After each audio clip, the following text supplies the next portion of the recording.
Το ταξίδι μας στις Βρυξέλλες συνεχίζεται και εμείς θα επισκεφθούμε έργα με έντονο περιβαλλοντικό αλλά και κοινωνικό αποτύπωμα.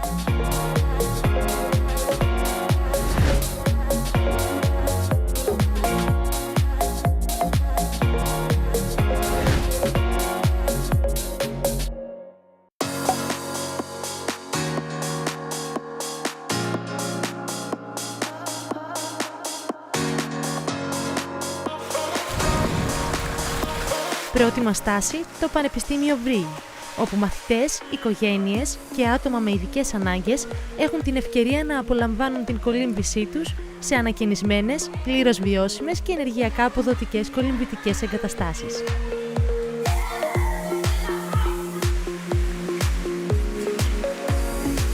On the technical part of the pool, it's like 12,000 square meters of swimming facilities, where we have a pool of 25 meters in length with 5 lanes and a smaller pool of 13 meters, but that one has a movable floor which can be put from 0 to 2 meters of depth, so we can organize different activities there.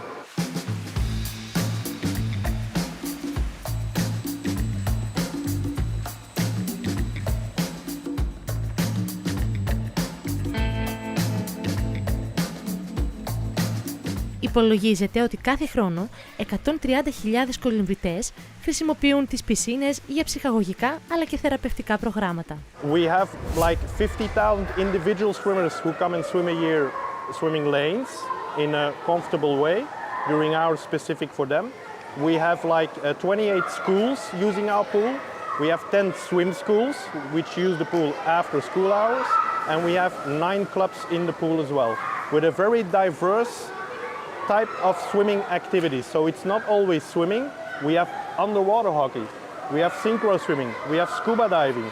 So there are different kind of activities in sports, in aquatics, and we also have different kind of people who come and swim. For example, we have pregnant women who come and swim prenatal. When the children are born, we have postnatal swimming with the babies. We have people who are in revalidation after an injury who come and swim in the pool.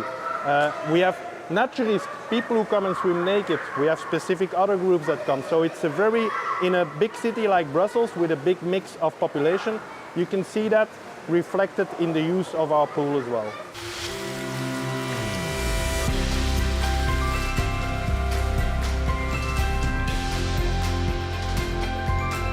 Με έναν έξυπνο και καινοτόμο σχεδιασμό, οι πισίνες προσαρμόζονται στις διαφορετικές ανάγκες των πολιτών, ενισχύοντας τη συμπεριληπτικότητα. The small pool is a big basin where we have a movable floor. So the floor has a ponton which floats in the water, and we can put it on different kind of levels depending on which group is using the water. For example, if the mummies with their babies come and swim, we only put it at 35 centimeters. If we have small children in the swimming schools who come and swim, we put it at 65 to 89. But we also have aqua fitness in there. We put it on 1 meter, 1 meter 50, and we have the synchro swimming. Then we put it on 2 meters. It's done in a very quick way, and the way it works also is compared to the old ways to have a movable floor. These were, actually, it was with a scissor system to push the floor up to change the level of the bottom of the water. But now we use a different way. It's just with one pulley, and it's with a cable system. So we pull the floor down, and then when it needs to go up, we release the button and it goes up from itself. We need zero energy to do that. So also there we have a new system to make the pool adaptable to different kind of groups of users.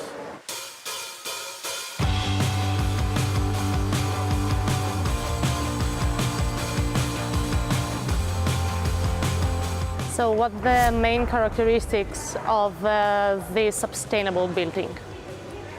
The characteristics are that we chose certain materials which are much more sustainable, like the wood we use for the roof. We have a green roof, so we put grass. It's also good for isolation, but at the same time it's used to collect rainwater, which we also use in our system. It's not getting lost.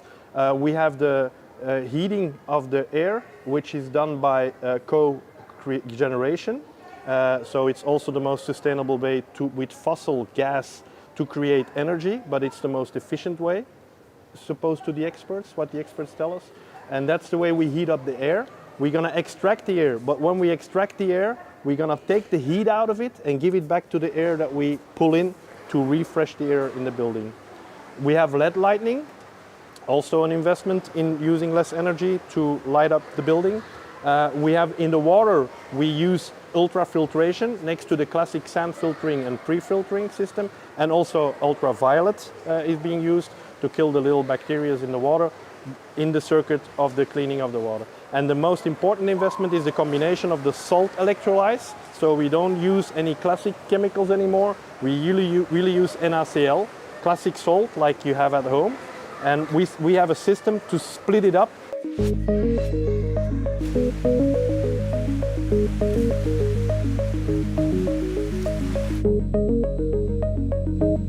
Με τη συγχρηματοδότηση του Ταμείου Πολιτικής Συνοχής, η πισίνα του Πανεπιστημίου υιοθέτησε τους πράσινους στόχους της Ευρωπαϊκής Ένωσης, συμβάλλοντας στη δημιουργία ενός πιο βιώσιμου αστικού περιβάλλοντος. Σε σύγκριση με μια παλιά πισίνα, η νέα εγκατάσταση χρησιμοποιεί 60% λιγότερη ενέργεια και εκπέμπει 500 τόνους διοξιδίου του άνθρακα λιγότερους ετησίως. Based on the trias energetica, which is quite commonly used to save energy. And the first part means that you try to not use energy. So the building is almost passive, like the insulation in the outside walls are about 60 centimeters. And then the second part is we try to recuperate as much as possible. And the main recuperation part is the air handling units. Standard, you have a cross flow, so you can extract as much as heat from the air that you push outside normally. And in addition, we install the heat pump inside the air handling unit and to extract additional heat, which we put in the swimming pool. So basically, we're heating the swimming pool mainly with the air we're throwing out normally. And then the third part of the trias energetica is when you produce something, make it quite efficient. And that's when the cogeneration comes in, so we can produce as well as heat as electricity at the same time.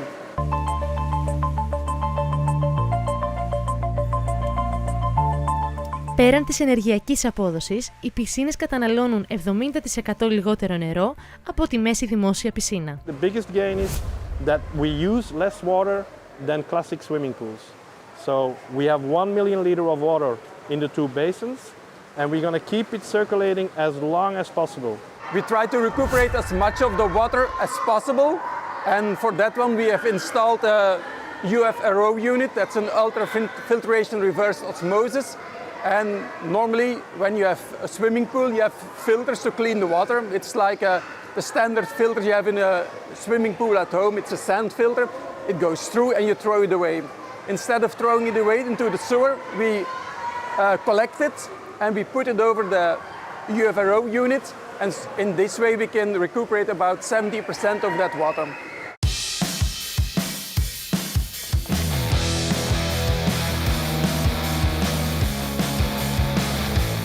What this means for the community? I think a lot. You need to know that running a swimming pool is an expensive business. And in Belgium, traditionally, the pools were built by the community. But communities have other priorities these days. And lots of those pools built in the 70s now are getting old and they need to be replaced by new ones. But the money isn't there. So this means that in Brussels and in Belgium in general, we have less and less swimming water available for schools, clubs and individual swimmers to go and swim. That's why we chose as a university to keep this social service and to invest in it in the next 20 years.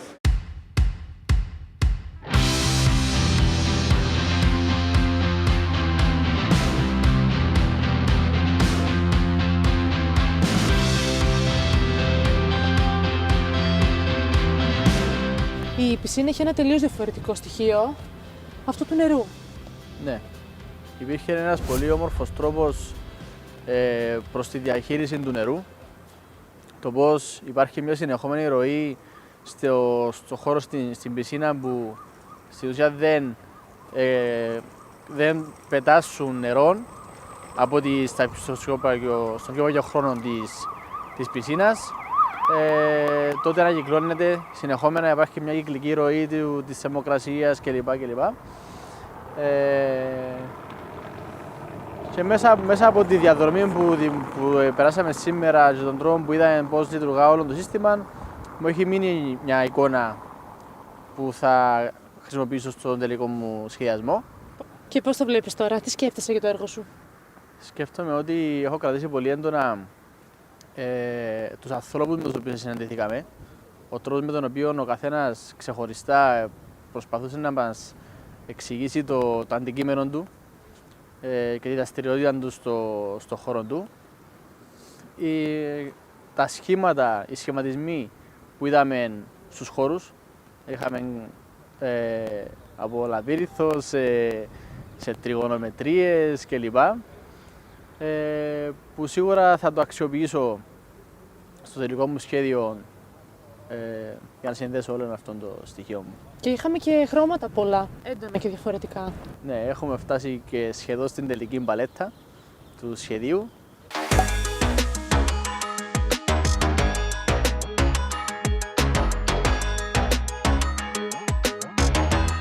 Και από το Πανεπιστήμιο Vrije μεταφερόμαστε στα προάστια των Βρυξελών και στο Grand Halle, εκεί όπου ένας πρώην βιομηχανικός χώρος παίρνει ξανά ζωή αναβαθμίζοντας τη ζωή της κοινότητας. In fact, it used to be an industrial place, according to the story of this area, because we are along the canal. It was an industrial place for bringing all the materials, industrial materials, into the center of Brussels. This place was used as a place to sell cars. The idea was and there is a very large commerce of cars in this area. The idea is to transform this commerce progressively to make so that other types of activities can come in. And to invite these new activities, you need to organize public spaces and to make so that the people love to come to the place and enjoy to come and work in this place.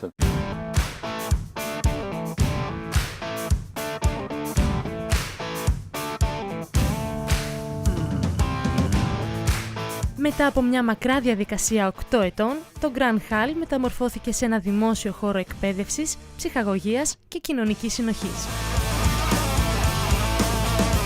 So you have on that side, you have ateliers for refurbishing materials, woods, knitting, and also there are some social housing above this atelier that makes so that you have a mixity of population.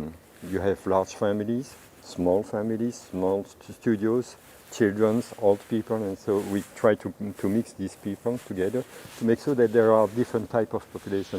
There is a kindergarten, 72 places for children.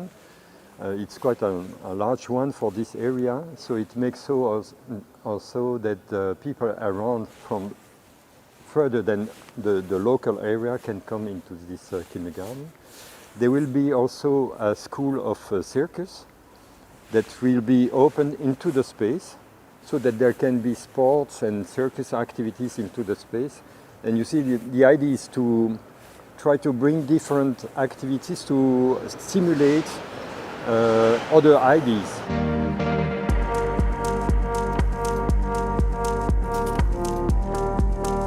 Διατηρώντας το βιομηχανικό χαρακτήρα της περιοχής, το Grand Halle αξιοποίησε ανανεώσιμες πηγές ενέργειας, αλλά και ανακυκλώσιμα υλικά, δίνοντας ιδιαίτερη σημασία στον περιβαλλοντικό αντίκτυπο. In fact, there was a great issues about how can we connect this space with the nature. And also the fact that we are along the canal, it's a water sport, and it should be cleaner than it is now. So the first idea that we had was to do something with the rainwater. So we keep the rainwater for the use of the building, for the crèche, for the kindergarten, for example, but also for an art intervention that we have in the hall. And all the water that we don't use inside of here, we pull it into the canal. to make so it's some kind of a symbolic action on a very small scale to say that the canal is a very important landscape area. We try to refurbish also the nature along the canal. You see, it's a small intervention, but it transforms progressively the area.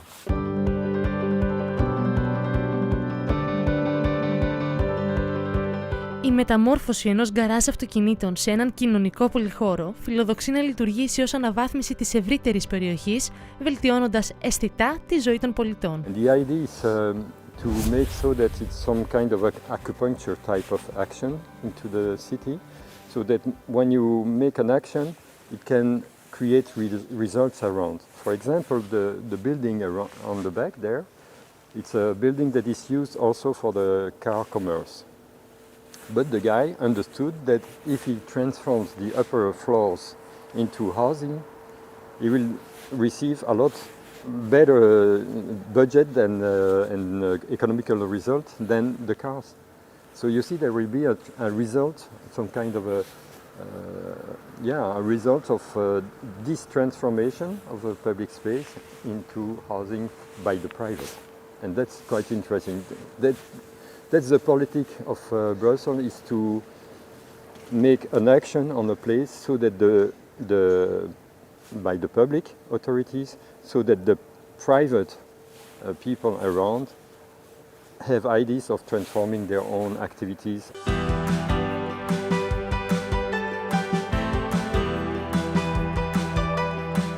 So what about the next day? What is the goal of the Grand Halle? In fact, we hope, cross your finger, we hope that there will be more and more as well social and artistic type of activities, like the concert I thought, but also economical activities. For example, the idea was to produce a small market by production by the inhabitants. Maybe every inhabitant maybe is an artist and they can sell maybe their art project, or maybe they can have a small garden and say they can sell project. That's the idea, to provoke with the atelier on the side, provoke some different type of activities, commercial and because the idea is to make sure that the people can live in a better way by the artists and the culture and the sports activities, but also by economical activities.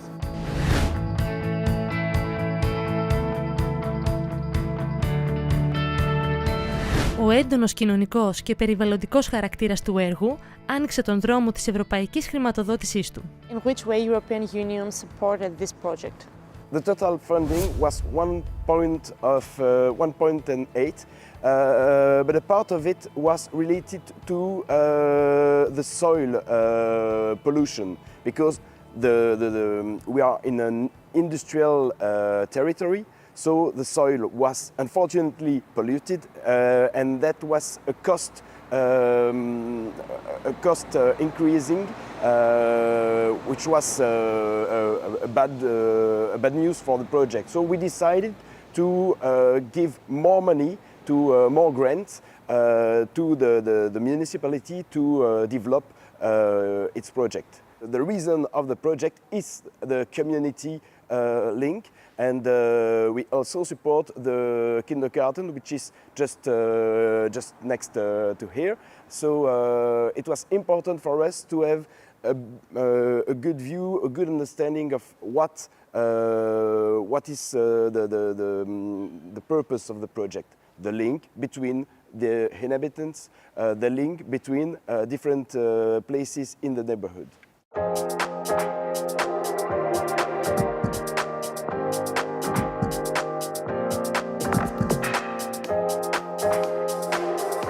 Η τελευταία μας τοποθεσία στις Βρυξέλλες έχει πάρα πολύ έντονο το στοιχείο πάλι της κοινότητας σε μια τελείως διαφορετική περιοχή. Καμία σχέση με την υπόλοιπη πόλη. Και νομίζω ότι αυτό το βλέπεις και στα γκράφιτι, στους τοίχους, στον κόσμο.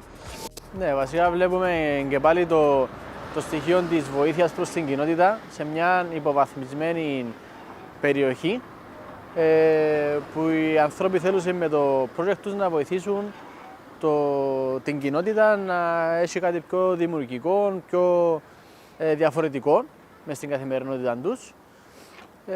Τι εντόπισες εσύ πιο συγκεκριμένα, τι ήταν αυτό που σου κέντρισε το ενδιαφέρον? Μου κέρδισε το ενδιαφέρον το ότι έχουν στο στόχο τους να εντάξουν και την urban δραστηριότητα. Δηλαδή αναφέρθηκε σε skate park, σε parkour, που είναι κάτι πιο πρωτοποριακό θεωρώ και την ίδια ώρα και πολύ βοηθητικό στην κοινότητα, γιατί προσεγγίζει πολλά τους νεαρούς. Οι Βρυξέλλες νομίζω ότι ήταν μια πόλη πιο κοντά στο δικό σου χαρακτήρα. Αυτή την εντύπωση μας έδωσες. Ναι, μπορώ να πω ότι μου κέντρισε το ενδιαφέρον. Υπήρχαν πολλά στοιχεία που σύνδεσα με τη δραστηριότητα μου καθημερινώς και πολλά στοιχεία που πήρα για να εντάξω και στο σχέδιο μας στο τέλος.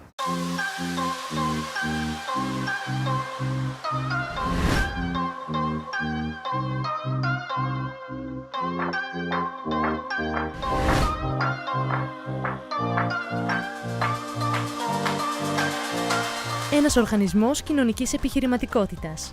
Ένα πρώην χρηματιστήριο που μετατράπηκε σε μουσείο μπύρας. Μια πρωτοποριακή πράσινη πισίνα και ένα έργο με σημαντικό κοινωνικό αποτύπωμα. Το ταξίδι μας στις Βρυξέλλες ήταν γεμάτο έμπνευση και η απόδειξη ότι η ζωή των Ευρωπαίων πολιτών βελτιώνεται με έναν πλήρως βιώσιμο και περιβαλλοντικά φιλικό τρόπο.